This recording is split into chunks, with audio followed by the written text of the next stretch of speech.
What is going on, and welcome back to Rebel Rescue with me, FoggyPlays on FM22. Today we're taking on Dynamo Kyiv in our first Champions League group game, and I'll show you the group we got in just a second. We also have transfer updates, and it's not been a fun time. So we're going to be doing the Dynamo Kyiv game, and we're going to be looking at the youth intake, because it is youth intake month. I don't know when it's going to be arriving, but at some point we'll find out who we're taking into the squad for the rest of the season and potentially for the rest of their career. So would be nice if we get some decent players. But if you do want to enjoy this episode, do of course make sure to leave a like and subscribe. Now let's get into the video.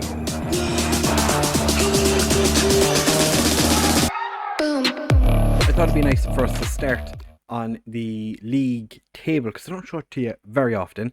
As you can see, we are still undefeated, 25 games in. We have a lot of games in hand. We have a very, very busy month coming up. And we're currently holding quite a number of the important things. Like, we have the top 3 assists, 3 highest average ratings, 2 of the 3 top goal scorers. The third guy is an ex-player of ours. We have the 3rd highest yellow cards, 2 players in the player of the match. Don't have any main clean sheets, but we have been kind of rotating goalkeepers so far this year. Not everyone has been given a great number of opportunities to start, but not a huge amount has happened since we were here last. We beat Finn Harps in the League Cup, or the Senior Challenge Cup, very comfortably, 7-2, as you would expect. Then beat UCD. Colm Whelan, finally scoring a goal in the league, managed 3. So that was pretty tasty. But as you can tell, Dynamo Kyiv, Man City and Atletico Madrid in the Champions League group. I'm not expecting much. I would be happy if we could beat Dynamo Kyiv at home, maybe get a draw away. That would be fantastic.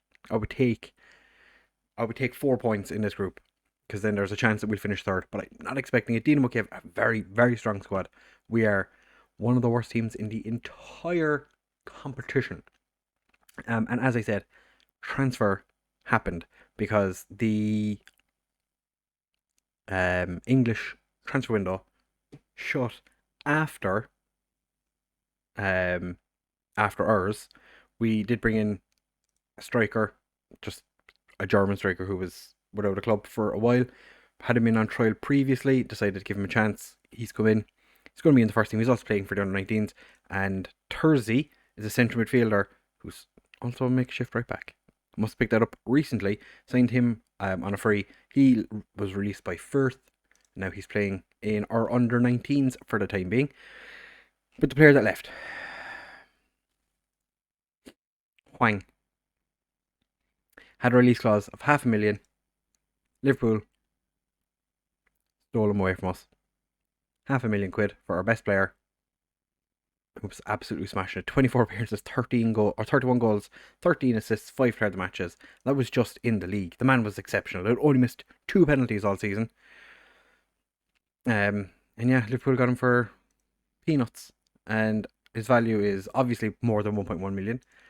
And they didn't offer to loan him back, so he's going straight into their team. So we'll see if he plays in the Champions League for them. But that is not ideal for us, so we've had to make some tactical changes. Hence why we brought in a new striker who's going to sit on the bench. We also have Vidana, who I didn't realise was registered to play for the under-19s, so he's going to have to sit this game out because he is exhausted. He played, I think it was yesterday. So we're going back to the 4-2-3-1. Vestergaard comes back into play as the attacking midfielder, where he has been also very efficient and fantastic. Bunch of changes for the game. We do have a very busy schedule, like I said.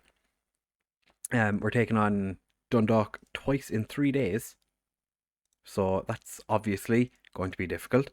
Playing against the same team isn't necessarily something we're not used to, but the fact that we have to play them in, I think it's 3 days, we play a cup final and then we have a league game against them. It is fantastic that we're already guaranteed the Euro. Oh, John Nugent, what a goal. Hopefully it's that. I don't think he was offside, but I think because we have the league sorted already, it is just purely now at this stage that we don't want to get beaten would be fantastic if we could go through an entire season undefeated. I haven't done it in quite a while, which, John Nugent just puts that one wide. Would be nice if we could get the results to go our way for a change. Okay, we're on key highlights, but this is multiple highlights. Kambwala, he's gotten booked for. They've given the free kick. Oh yeah. Sorry, I had to move. Might have shooketh my my desk. Yeah, but as it is currently, we're top of the group. The Dynamo Kyiv defenders get. Why didn't whoever's up here? Why didn't they run for the ball? I don't know who it was now. I'm guessing it was like maybe Vincent Day. Coleman comes back and defends. Vestergaard for some reason is deeper than a whole lot of people. Nugent is through again, and he's put away again. John Nugent, since we signed him, has only ever played.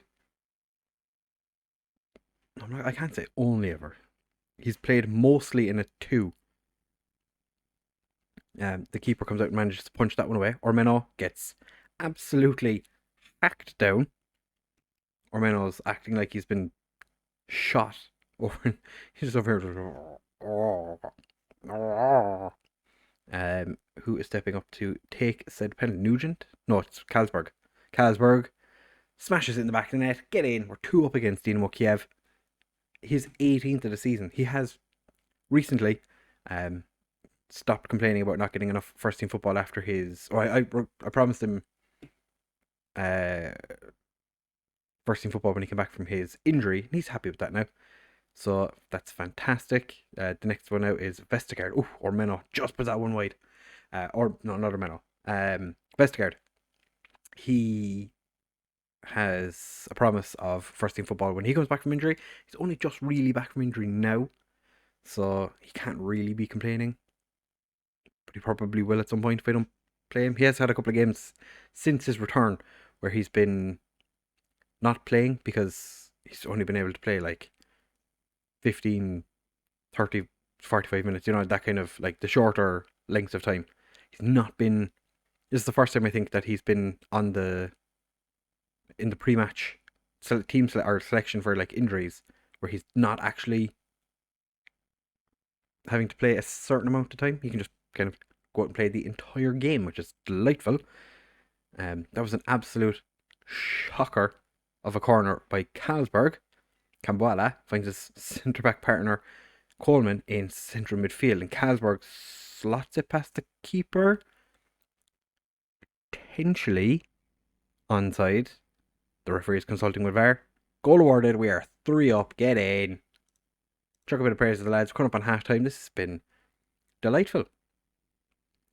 I did not expect to be coming to Ukraine and playing as well as we are. That's very comfortable for Mira Majic, who is now a Bosnian international, by the way. And Kambwala also made his international debut for Congo in the international break. Speaking of Kambwala, gets a beautiful recovery challenge in. Majic finds Quigley, finds Onofriti, Ormeno, back to Quigley. What's he going to do with that? Go on, Vestergaard. I love how I've got Vestergaard as an advanced playmaker on attack, and he's still playing in like the defensive midfield position. Also, John Nugent has just put us 4 up. Interestingly, deadline day, John Nugent almost left us as well. Inter Milan had a bit of interest in him. I don't actually know if he has. Oh, bless him. Had a little bit of a sneeze. I don't actually know if he. I don't think he has a release clause, so I'm hoping that we can keep a hold of him. Because if we lose him, we're back to Colin Whelan as our number. They've made 3 changes at halftime. We're back to our Colin Whelan. But to be fair, Colin Whelan is actually back to being his normal self. Oh, Carlsberg slots it in again.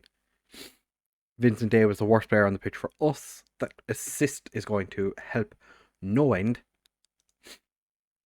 Oh, that sneeze has murdered me. I'm died. Mira Majic with a beautiful touch puts the ball onto the crossbar, and it's gone out for a corner. Malanovsky finds Bezidin. Popov, their centre back, the guy we were told to be weary of. Popov, yeah, centre back. We were told to be weary of him because supposedly he was the one that was going to be the one that challenged. Okay, we need to make a change because Ormeno has just picked up a knock. We're going to bring on Karim Andrews. Poor Luke Rumble is going to be missing out for the time being. With two strikers on the bench, only one striker playing. That's what happens when you have a very small squad and only three wingers. Three wingers, yeah. We have Onofriti, Carlsberg, and Vidana. Huang was our backup guy who could play on the other wing. Now he's gone. Ruslan puts the ball in the back, and it's 5-1. It'd be nice if we could, keep conceding to a minimum. Lads, can we not concede anymore? Kravitz going for a jog. Oh, Vestergaard. I don't know why Vestergaard is so deep. I have him on attack. For some reason, he always comes so deep. But it's fine. Ball forward for Carlsberg, looking for his fourth. Oh, he just put it wide. It is his fourth, right? Yeah. Yep. Has a hat-trick. John Nugent is on a brace. Could potentially do it making some changes. Probably should actually make a change. I'm going to bring off Onofrete because he's not playing all that well. We're going to bring on Ralyachenko to be a pusher. And Kambala is booked to bring on Messinho. Because Messinho is left-footed. This is fantastic. Just going two up top. Because why not? It works occasionally. And it's asymmetric, so Quigley's going to be getting a bit more freedom. Beautiful interception by Vincent Day. Karim Andrews gets the ball forward. Can Carlsberg get another one? Dinks the keeper, hits the post. Oh, Quigley's picked it up. Finds Karim. Bagala. Nugent kicked that just straight at the defender. Didn't even try and get the ball anywhere else. Powell finds Bagala. Nugent back to Bagala. All the way out to Quigley. Can he get the cross over? He can't, and Ralyachenko gets it taken off his foot. You think they'd let Ralyachenko score, seeing as how he's he's Ukrainian. They'd be like, oh, we're after, we've lost this game. Let's just let the Ukraine guy score. Carlsberg is absolutely, dying. But we still come away with the ball yet again. We're only playing on positive. Oh, beautiful touch by Vestergaard to get himself away from the defender. Gets it back to Bagala. Karim. Bagala. Shoots, I think. That just hit the crossbar. Okay, I thought maybe the goalkeeper got a touch on it. Clearly he did not. Kravitz finds one of his teammates, whose name I cannot pronounce. Chiquinho. That was a beautiful bit of interplay. Unfortunately for Dynamo, they put it wide. And we are coming up to the last 5 minutes. Popov's put it wide again. He seems to be the main target. PSG are beating Stuttgart. But they're down to 10 men momentarily. John Nugent has Vestergaard ahead of him. Vestergaard cuts it to Ralyachenko. Back to Vestergaard. Can we get the ball in? Quigley. Vestergaard. Andrews. Whips it across. Oh, Nugent couldn't get on the end of it. Quigley. Oh, beautiful turn. Vestergaard. Karim. Karim Andrews. Worth every penny of that. I think we paid £1 million for him. Potentially, but he has been pretty good. The fact he only is 2-star at the moment, a little bit, not ideal. But we will be back in just a second to have a look at the youth intake, see what players are coming through for us. Hopefully, some decent players. And Alan Murphy comes through with 3.5-star potential or current ability. That would be fantastic. Right, fellas, so youth intake has arrived. Unfortunately, it was the first thing that popped up on the screen. So I've just popped off it so I couldn't look at it. We did just play Cabinteely yesterday. Beat them 8-0, but I'll show you the results in just a second. This is a Thai midfielder that I've been duking it out with Paris Saint-Germain to try and sign. So far, he's staying in Thailand. Hopefully, he joins us. It'd be fantastic if he did. Just get you up on the results. We beat Dundalk 2-1 and then 6-2. So we won the League Cup and then not quite guaranteed the league for ourselves and just smashed Cabinteely 8-0 in the Senior Challenge Cup. So everything's going pretty good. We're comfortably clear of Dundalk now. And if we have a look here, we are guaranteed at least second in the league. So we would need to capitulate quite aggressively for us to not win the league right now, because we are still undefeated. Hopefully we can keep that going, because a lot of the teams have lost a lot of games. Like Dundalk have already lost 7. To be fair, they don't have many games left in the season. But the intake, so it said, what was it? A good centre midfielder, decent strikers, and I think there was decent goalkeeper. So what have we gotten? And also, bearing in mind now, excellent intake. I think it was 4.5 star.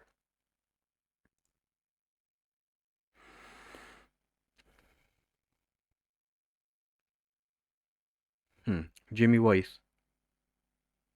is an attacking midfielder. Looks the potential to be the most gifted player to come through the youth ranks in a while. He doesn't actually look that bad. I think 2.5 stars is a little bit of an injustice. Where is he from Cork? He's a local lad. He's from Cork. Same can't be said for an Albanian right back. We've got 2 right backs have come through. Gankam. They're saying he's 3 star. He's a determined personality. Born in Cove. What's your personality? Low self-belief. Fantastic. Salim Prenga from Albania. I don't see it. He's been in Ireland for a while, so he speaks good English. Fan Davidosi. It looks like we didn't really get a huge amount of anything, to be honest. Joel Houston. Tim Mead. Mark Ryan. A German, Musa Kita. Target forward is 5'10". This guy Fox. He's born in Germany, part Malawian, of course. We also got ourselves an Estonian, Christopher Koss. I'd love if he came good, because I could call him Chaos. Obviously born Tallinn, obviously. Speaks basic English after almost 1,400 days in the country. Yeah, that's a pretty trash looking youth intake. Yeah, it says poor. I'm not surprised. It did lead me to believe that it was going to be good or excellent, is what it said. Because I looked at it just before the Cabinteely game. Because I was like, okay, well, we're barely into the month of September when it comes true. We've not gotten anything here that I'm like, you know what? They have potential. I'll let the head of youth development decide which of these players gets signed. Probably end up signing a good few of them. Because as it is right now, our youth team is a little bit on the low side, because we've got a lot of the higher prospect players playing in or out on loan. So yeah, that's a bit trash. We play Sligo tomorrow. Oh my, no rest for the wicked. We could win the league though. Right, so after that travesty that is our youth intake. Look how busy we're going to be in October. Next episode will be Man City and Atletico Madrid away from home. So we're going to see all 3 away games in the Champions League. I can't imagine that we're going to get any further than, if we get 3rd, I'd be happy. I would be ecstatic to finish 3rd in our group. Here's hoping. I can't imagine it's going to happen though. So next episode will be the Man City and Atletico Madrid games, where we're probably going to be battered quite significantly, but we'll worry about that when we get there. As you can see, games have been moved around so much that we're playing bowls twice in the league in 16 days, and even better, St. Pat's playing back to back in the league. So because of our fantastic run in Europe, we end up playing the same teams constantly. I don't think any of the other Irish teams made it through the qualifiers. They normally don't. I do check in them when the qualifying starts. We have made it now so that they only go through. They've missed the first qualifying round, so they go straight into the second, and none of them seem to make it beyond the third qualifying round, which is quite frustrating. Really trying my best here to push the league higher. Really hard when we're the only team that are actually doing anything. So we'll get there eventually. This is a long haul one. This is a proper down in the dumps nation for coefficient. The Hungarian one that I did last year made me feel like anything was possible. I could have taken any country from just inside the top 100 to a Champions League winner in no time. To be fair, it's not been that long, but it would be nice if we could push on and maybe get some other teams into Europe on a consistent basis. Maybe making the group stage once would be nice. So if you have enjoyed this episode, do of course make sure to leave a like, comment down below. Do you think any of the players from the intake are going to make it in our team? We'll wait and see. But like, subscribe, comment as I said, and I'll catch you in the next one.